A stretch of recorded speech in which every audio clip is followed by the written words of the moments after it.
Hey, Natsu here. Today I'm going to do my next part on what if Deku had the powers of a Red Lantern.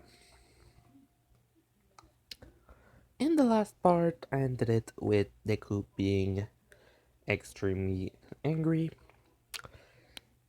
because, he told the League of Villains that, well, every students at UA are off limits, as well as All Might.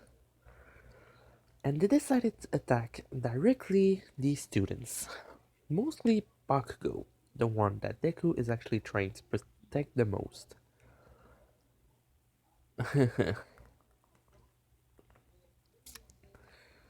He basically started going apeshit, I should say, since,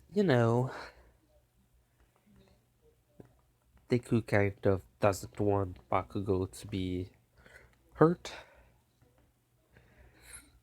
And yeah, guess what? If they took him, what do you think Deku's thinking? He's thinking they're going to harm him and make it impossible for him to become the best hero. What happens against that?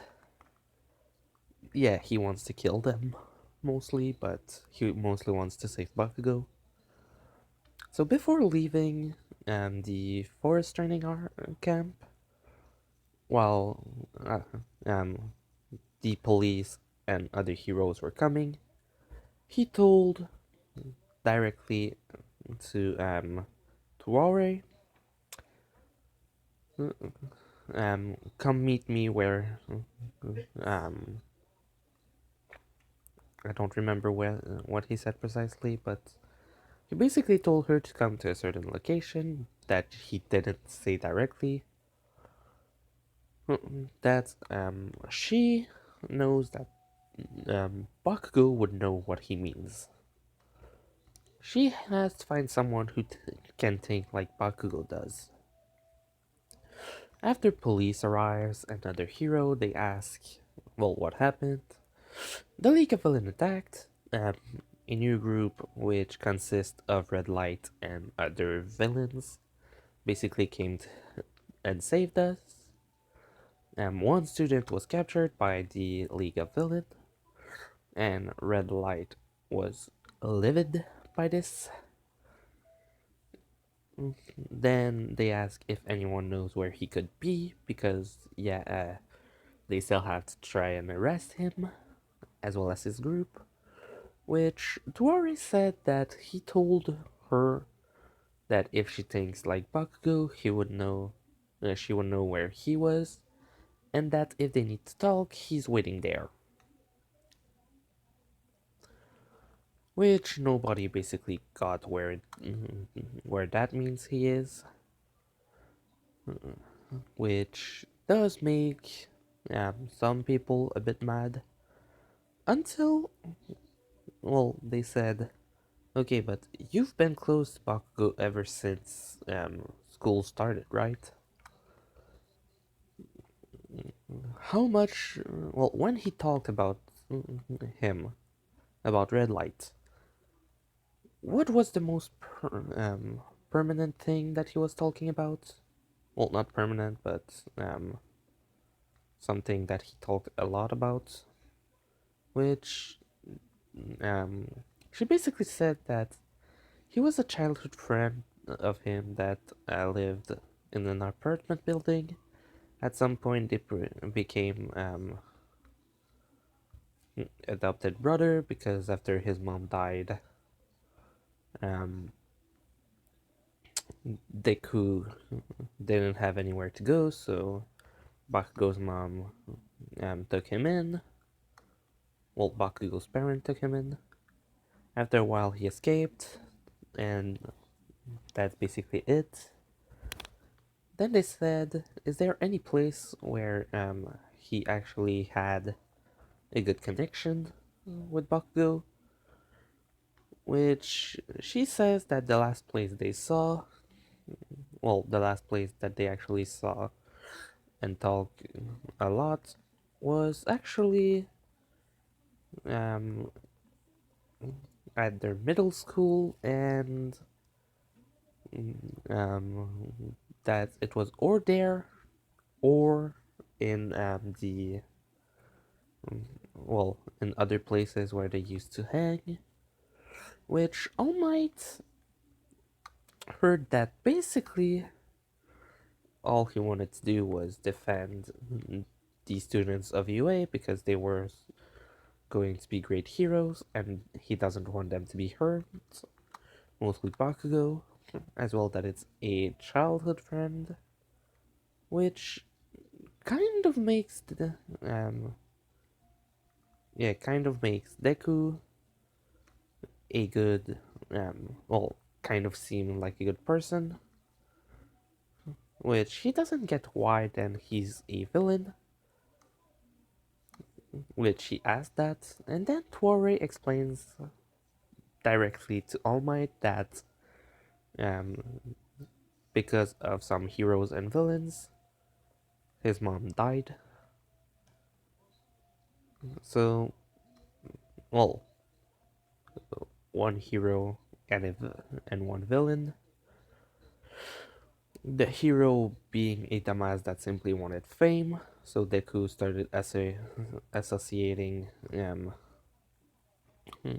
heroes that only wanted fame and money with bad.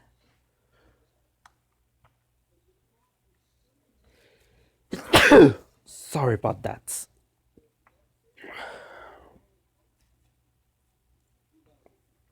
Um, I'm trying to think right now. So All Might, basically, because they know about where, um, well, thanks to the tracker, they know where they are. And when the other heroes basically asked, is there anyone else we could bring? All Might said if we can find him, it would be a great idea to bring Red Light. Which every single hero were basically looking at him like, no? Why would we even think of bringing that guy? He's a villain, and we don't even know where he is. Which All Might then explains, well, everything that he knows, that in reality it's because heroes are the reason he lost his mom. Well, to be precise, a hero that only wanted fame. Um, and that by now, all that he was trying to do is actually protect the students at UA from the League of Villains themselves, and that basically the only reason he was there is because he precisely told them to lay off of the school, but that they didn't listen. And he literally told them that if, well, told one of them, the students, that if they needed him, to just find him, which they said okay, but where? Which All Might then said what, well, they knew, or what he knew, thanks to Terrori. And all of them basically told him, we don't know where he could be even with those, um, with that basically. So how do you want us to actually get to him? Which All Might said, um, wait, yeah. So All Might said, if we have to, um, there's two places precisely that someone think they could be at. Be right back. Sorry, I had to pause. I think where I was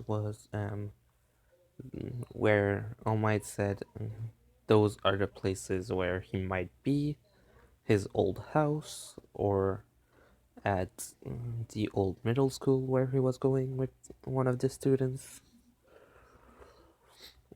which they decided that they would try and actually go see, which All Might basically, well, no, actually, before All Might left, Tori took him aside and actually told him that she might have thought of another place where he could be, but that if they want to go there, they're going to go alone.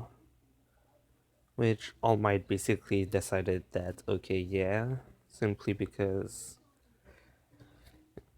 if he brings any hero that Deku wouldn't think uh, as a good hero, it could be bad, so might as well. And the place is kind of not that well far from where they would think. The place is actually a park. Not anything special about it, but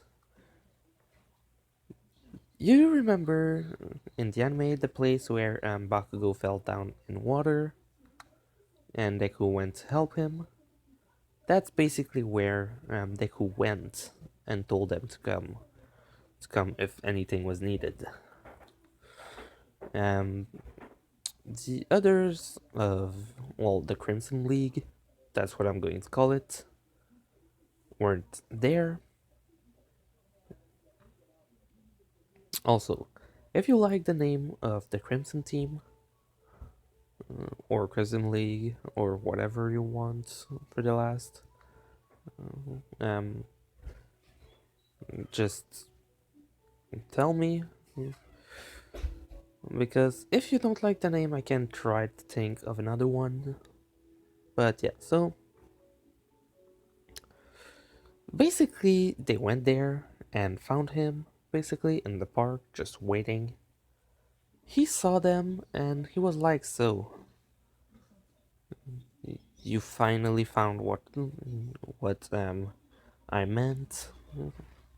Which he saw, well, All Might showed his true form, basically, in that, to save himself time. And basically, he looked at All Might and said, "Who's that old man?" Which All Might basically said, well, who he was, and that they're going to go on a raid for the League of Villain. Which Deku said, "Yeah, I know where they are, but I didn't want to go there if anything would happen. I know they have multiple places, and I don't know which one Bakugo is." So they basically decide that, well, he basically accepts to go. All Might makes him promise to not kill any heroes while they were there, which he reluctantly accepted. When they arrived there, basically, All Might entered with Crimson, well, red light, and every hero basically just kind of got on the defensive, as well as police officers and everyone else. And then Deku said, "Don't worry, I'm not here to kill anyone today." Which they still kind of got scared because he just said, "today." Which did make them really uncomfortable. So, um, All Might basically explained what they decided, well, that they decided that he was actually going to come, simply because his power is on a level practically unseen for normal type of quirks, and just for his age. His quirk is unique. He can make shields, he can protect himself from practically anything, and then they just say, "Okay, but why should we take him? He's a villain." Which Deku said, "Call me whatever you want, I don't care. All I can say for sure is that at least I think that all of you are kind of okay. Which does make everyone kind of feels a bit weird. And Monthly D basically asks him directly, "What do you mean?" Which Deku says, "I kill hero who only want fame." He looks at her and says, "You're on the limit. But at least you're still okay." Which basically makes her scared, firstly. He then says, "If you change, it's all going to be okay. I won't harm you." But yeah, so they basically explain the plan.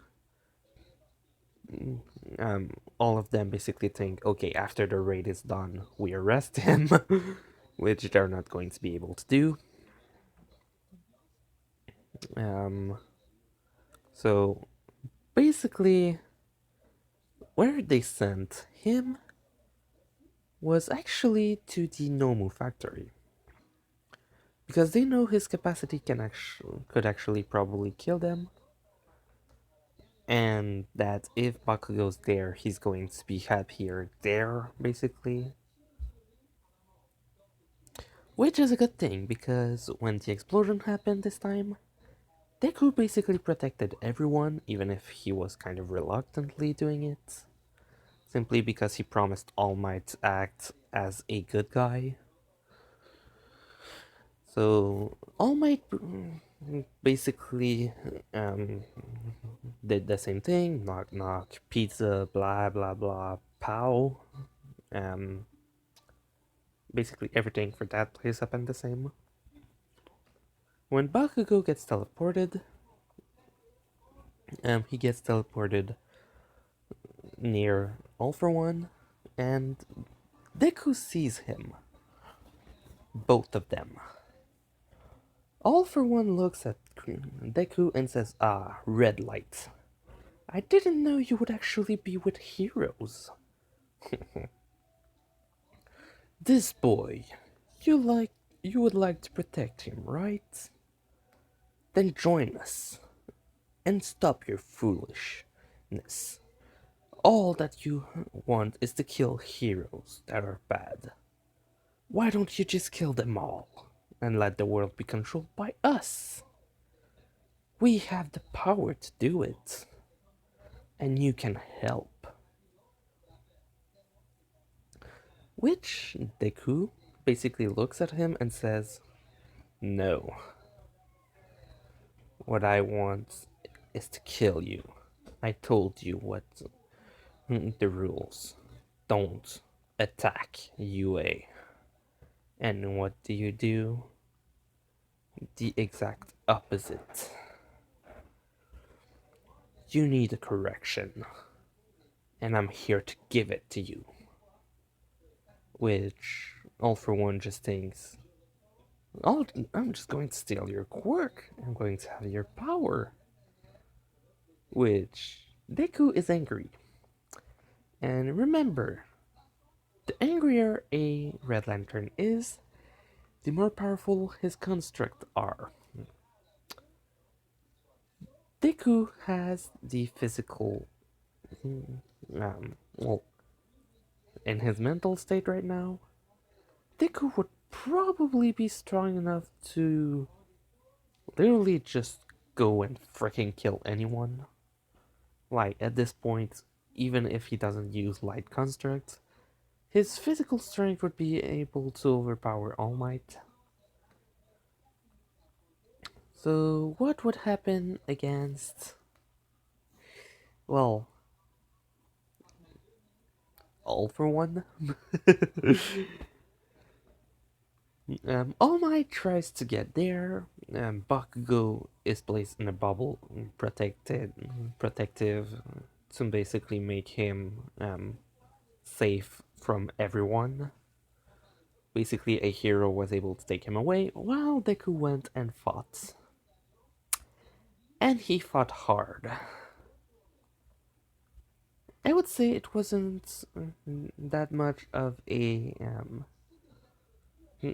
one-on-one fight, more a well, not a one-on-one, but a fair fight. It was more of a one-sided, with Deku basically blocking every quirk that All For One is sending towards him, basically moving out of the way from anything, blocking most of his attack, and then hitting him back. All For One's basically being pushed away, pushed down, pushed up, well, punched up, but punched down. Then Deku start basically making weapons to basically push him away. Sorry, I have to pause. Okay, yeah, sorry. So, basically, Deku is pummeling All For One. Like, cameras are pointed on him, and basically, all they're hearing is him basically wailing on All For One, him begging to stop, and then Deku saying, I told you not to harm Yui, and basically continuously wailing on him. All Might arrives and basically just sees that happening, sees the cameras, and basically goes towards one and basically grabs it. One of the person that had it basically asks what he's doing, and All Might says, this is going to be something interesting, and basically starts going towards it. He basically screams, Red! Which Deku looks behind him, and he says, I need to do this fight myself. Which Deku basically just kind of said, if you want, but believe me, he's not much anymore. With All For One trying once again to hit Deku, this time with the same kind of air blasts that made his arm grow. And how can I explain this? It hit Deku. Deku feels a bit of, well, gets hurt. He looks behind and said, well, and turns back to All Might and says, sorry. But he did too much. This time it's over. With All For One finally feeling the scare of his life, when he just sees Deku basically making a giant hammer and smashing it down on All For One. Not killing him, but pretty much making him unable to do, well, anything. He's knocked out. He can't even think. He can't even move, even if he would be conscious. The guy's gone. So All Might still has One For All for a small amount of time, about a month or so for them, which is a good amount, but he's losing it pretty fast. Which then All Might asked him why he did that. He looked at him and, well, without even looking at him, so he didn't see the camera, Deku said, heroes that are bad must stop. Heroes that are good must continue. I have only 4 rules for all heroes or villain. Do not harm the innocent in my presence. Do not harm kids in my presence.